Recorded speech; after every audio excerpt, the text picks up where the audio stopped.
Chapter 25 The Whispering Gallery. Ominous.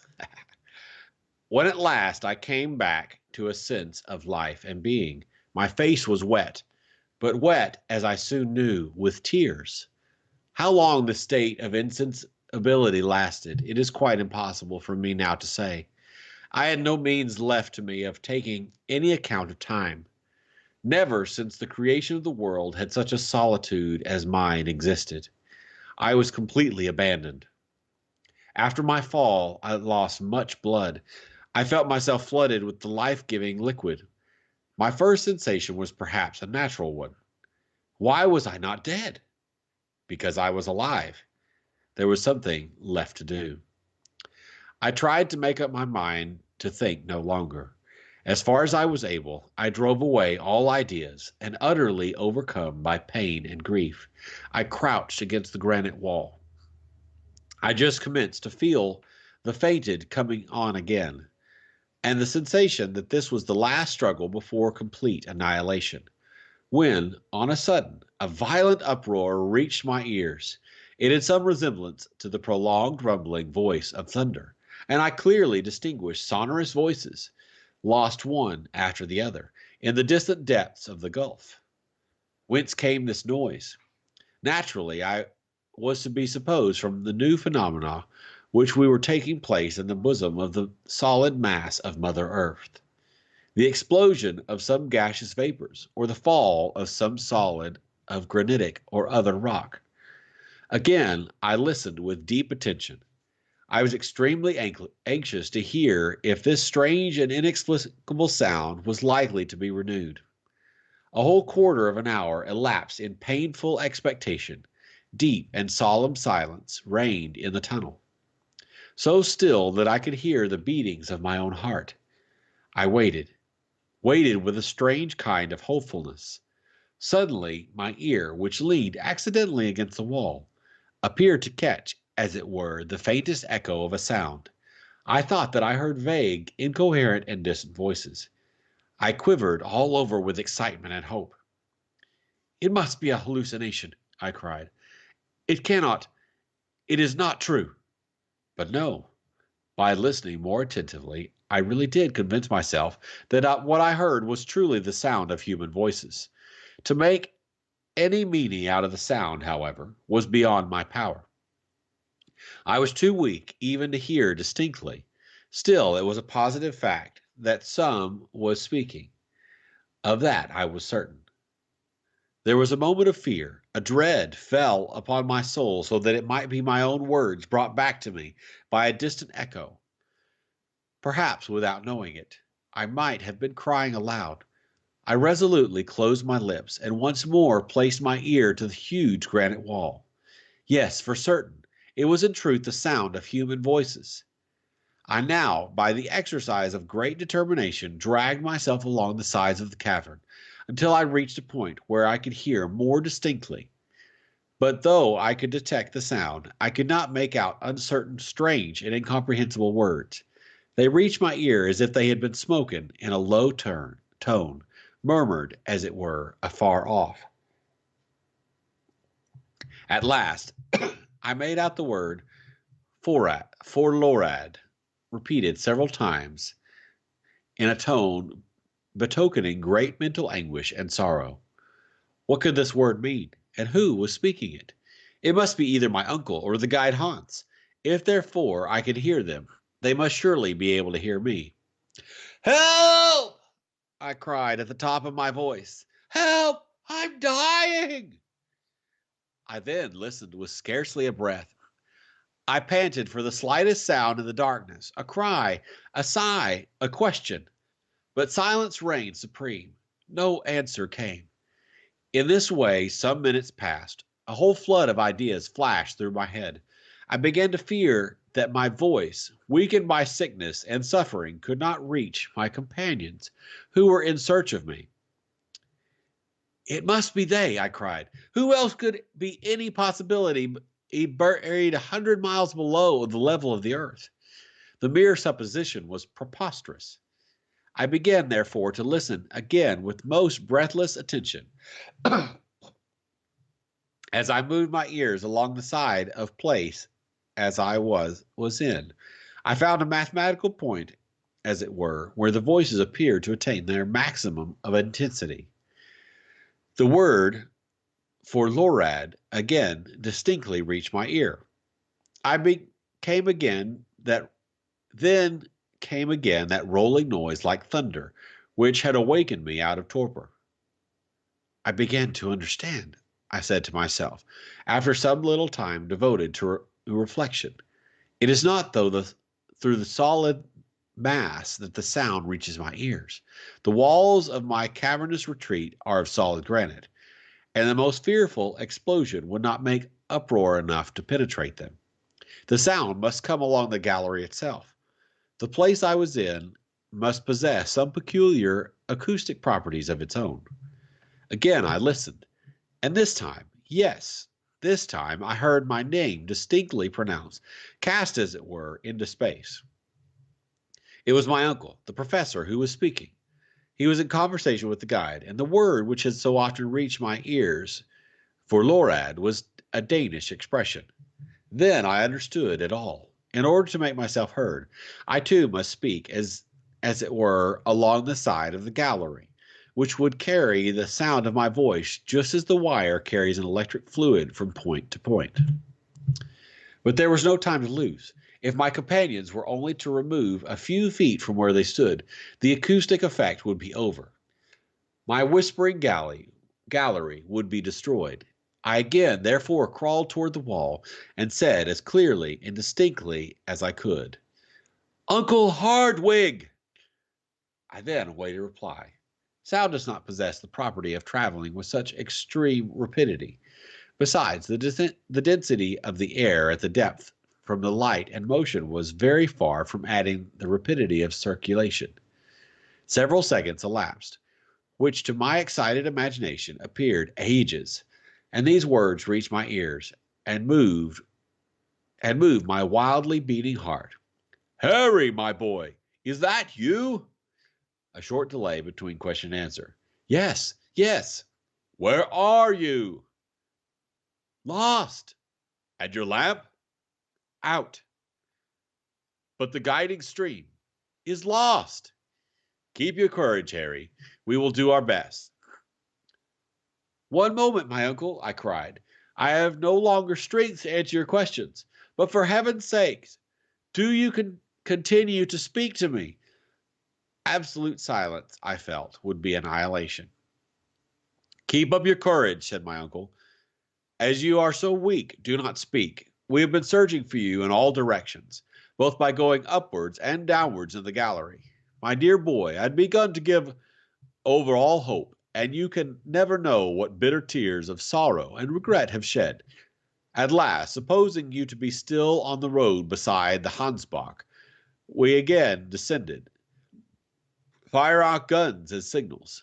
Now, however, that we have found you, and that our voices reach each other, it may be a long time before we actually meet.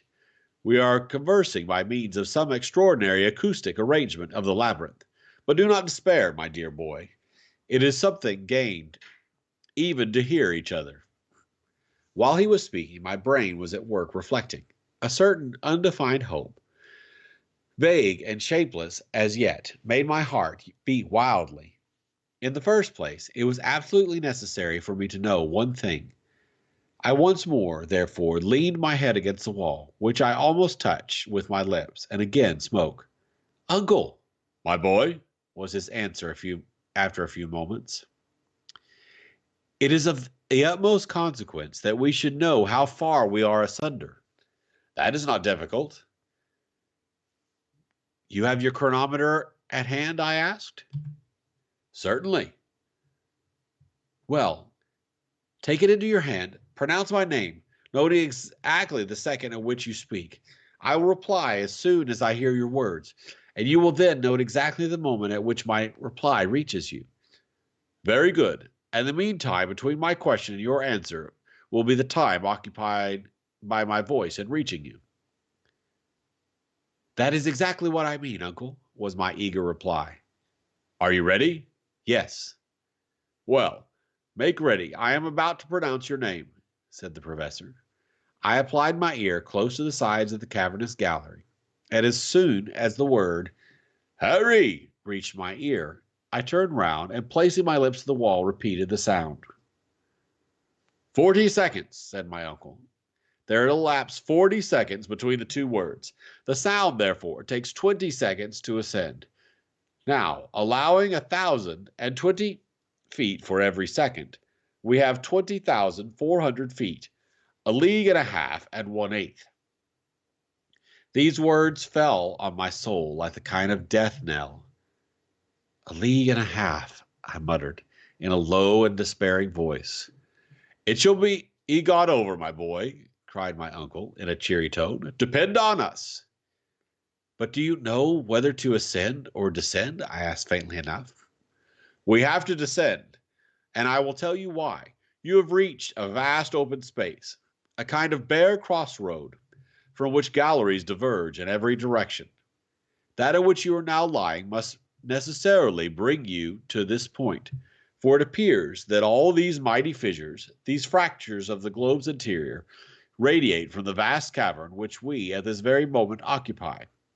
Rouse yourself, then, have courage, and continue your route. Walk if you can. If not, drag yourself along.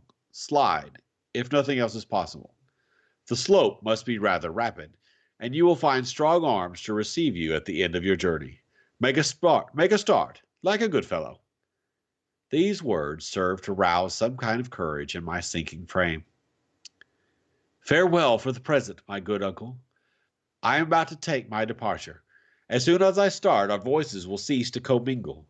Farewell, then, until we meet again. Adieu, Harry, until we say welcome. Such were the last words which reached my anxious ears before I commenced my weary and almost hopeless journey. This wonderful and surprising conversation which took place through the vast mass of the earth's labyrinth. These words exchanged, the speakers being about 5 miles apart, ended with hopeful and pleasant expressions. I breathed once more prayer to heaven. I sent up words of thanksgiving, believing in my inmost heart that he had led me to the only place where the voices of my friends could reach my ears. This apparently astounding acoustic mystery is easily explainable by simple natural laws. It arose from the conductibility of the rock. There are many instances of this singular propagation of sound which are not perceptible in its less immediate positions, in the interior gallery of St. Paul's, and amid the curious caverns in Sicily. These phenomena are observable. The most marvelous of them all is known as the ear of Dionysus. These memories of the past, of my early reading and studies, came fresh to my thoughts. Moreover, I began to reason that if my uncle and I could communicate at so great a distance, no serious obstacle could exist between us. All I had to do was to follow the direction whence the sound had reached me, and logically putting it, I must reach him if my strength did not fail. I accordingly rose to my feet.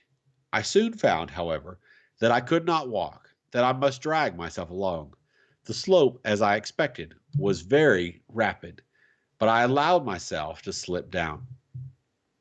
Soon the rapidity of the descent began to assume frightful proportions, and menaced a fearful fall. I clutched at the sides. I grasped at the projections of rocks. I threw myself backwards, all in vain. My weakness was so great I could do nothing to save myself. Suddenly, earth failed me. I was first launched into a dark and gloomy void, and then struck against the projecting asperities of the vertical gallery. A perfect well, my head bounded against a pointed rock, and I lost all knowledge of existence. As far as I was concerned, death had claimed me for its own.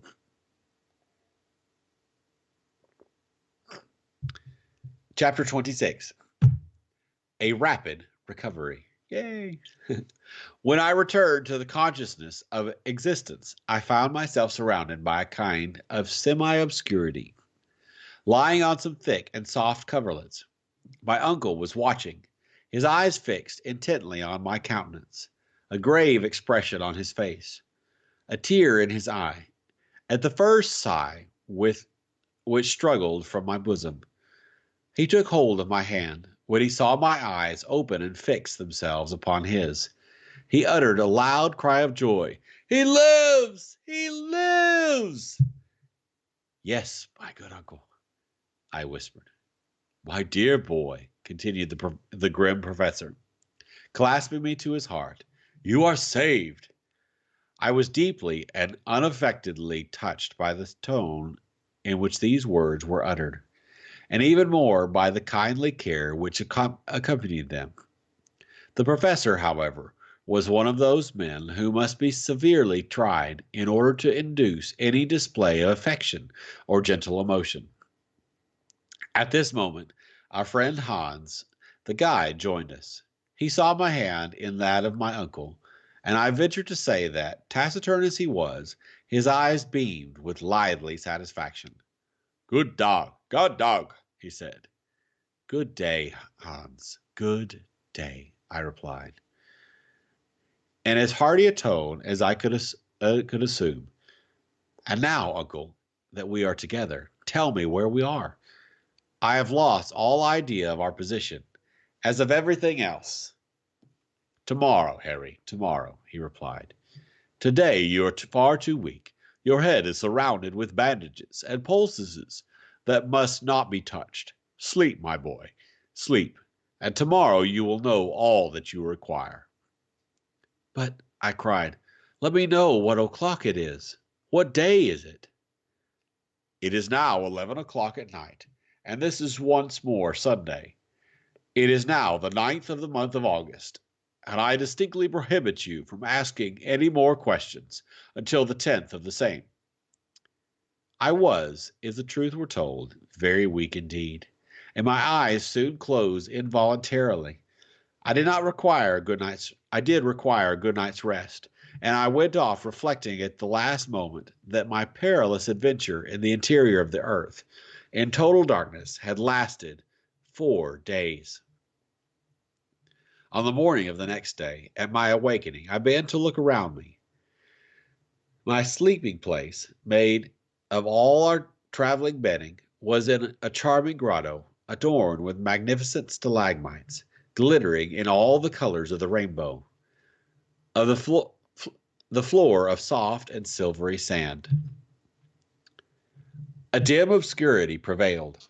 No torch or lamp was lighted, and yet certain unexplained beams of light penetrated from without, and made their way through the opening of the beautiful grotto. I, moreover, heard a vague and indefinite murmur, like the ebb and flow of waves upon a strand, and sometimes I verily believed I could hear the sighing of the wind. I began to believe that instead of being awake, I must be dreaming. Surely my brain had not been affected by my fall, and all that occurred during the last 24 hours was not the frenzied visions of madness. And yet, after some reflection, a trial of my faculties, I came to the conclusion that I must not be mistaken. Eyes and ears could not, surely, both deceive me. "It is a ray of the blessed daylight," I said to myself, "which had penetrated through some mighty fissure in the rocks. But what is the meaning of this murmur of waves, this unmistakable moaning of the salt sea billows? I can hear, too, plainly enough, the whistling of the wind. But can I be altogether mistaken? If my uncle, during my illness, has but carried me back to the surface of the earth, has he, on my account, given up his wondrous expedition, or in some strange manner has it come to an end?" I was puzzling my brain over these and other questions when the professor joined me. "Good day, Harry," he cried in a joyous tone. "I fancy you are quite well." "I am very much better," I replied, actually sitting up in my bed. "I knew that would be the end of it. As you slept both soundly and tranquilly, Hans and I have each taken a turn to watch, and every hour we have seen visible signs of amelioration. You must be right, uncle, was my reply, for I feel as if I could do justice to any meal you could put before me. You shall eat, my boy. You shall eat. The fever has left you. Our excellent friend Hans has rubbed your wounds and bruises with I know not what ointment, of which the Icelanders alone possess the secret, and they have healed your bruises in a most marvelous manner. Ah, he is a wise fellow, is Master Hans. When he was speaking, my uncle was placing before me several articles of food, which, despite his earnest injunctions, I readily devoured. As soon as the first rage of hunger was appeased, I overwhelmed him with questions, to which he now no longer hesitated to give answers. I then learned, for the first time, that my providential fall had brought me to the bottom of an almost perpendicular gallery. As I came down amidst a perfect shower of stones, the least of which, falling on me, would have crushed me to death. They came to the conclusion that I had carried with me an entire dislocated rock. Riding, as it were, on this terrible chariot, I was cast headlong into my uncle's arms, and into them I fell, insensible and covered with blood. It is indeed a miracle, was the professor's final remark, that you were not killed 1,000 times over. But let us take care never to separate, for surely we would risk never meeting again. Let us take care never again to separate. These words fell with a sort of chill upon my heart. The journey, then, was not over. I looked at my uncle with surprise and astonishment. My uncle, after an instant examination of my countenance, said, "What is the matter, Harry?" "I want to ask you a very serious question. You say that I am all right in health." "Certainly you are." "And all my limbs are sound and capable of new exertion?" I asked. "Most undoubtedly." "But what about my head?" was my next anxious question. "Well, your head, except that you have one or two contusions, is exactly where it ought to be, on your shoulders," said my uncle, laughing. "Well, my own opinion is that my head is not exactly right. In fact, I believe myself slightly delirious." "What makes you think so?" "I will explain why I fancy I have lost my senses," I cried. "Have we not returned to the surface of Mother Earth?" "Certainly not." "Then truly I must be mad, for I do not see the light. For do I not see the light of day?